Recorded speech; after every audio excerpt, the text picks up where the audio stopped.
Hello, I'm Dan Norenberg, advisor, coach, and consultant to executive and strategic leadership teams. Welcome to Norenberg's 90 Seconds. In these short clips, I'm going to share with you a leadership situation, the challenge or struggle that's created for a leader, and then in about 90 seconds, I'll tell you about the idea, the tool, or the insight that we discussed to help this leader be more successful. In doing so, should you encounter a situation like this at some point in the near future, you'll have an additional resource to help you be more effective.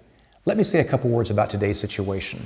A fellow consultant recently approached me and asked, Dan, what advice do you give an incoming CEO when he or she joins a failing business, or any business for that matter, about who to keep in the leadership team and who to replace?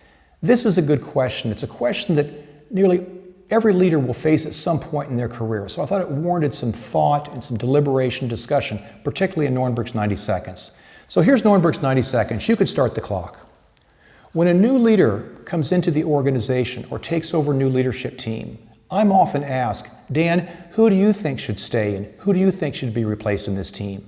I'm quick to remind that leader that that's not my choice, that's their choice. I'm there to support them, but this is a decision that they have to work very, very deeply. They have to stand behind it and they have to own it. So while I'm not making the decision about who comes and who goes, I do offer what I call 5 filter questions that can help this leader get a better idea about the standing of this person he's considering in the leadership team. I ask that leader to look at these 5 questions and then rate that person between a 1, not very much or very low, and 10, very high or quite a bit. Let's look at those 5 filter questions. Number 1, to what degree will this person play a role in the future success of our business? 1, not very much, 10, very high. Number 2, to what degree does this person enable others to play at their best? Number 3, what's this person's track record for leading organizational change? Would we consider this person an avatar for continuous improvement and set a good example in the organization? Number 4, how well does this person lead organizational change and transformation? What's their track record there?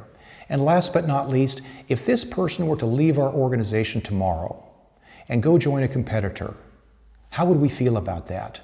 1, it wouldn't matter a bit, and 10, I'd be very concerned if this talented leader left us and went to work for one of our direct competitors.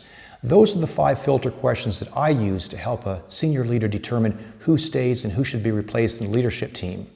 What kind of tools or insights do you use to determine who stays and who needs to move on in your leadership team?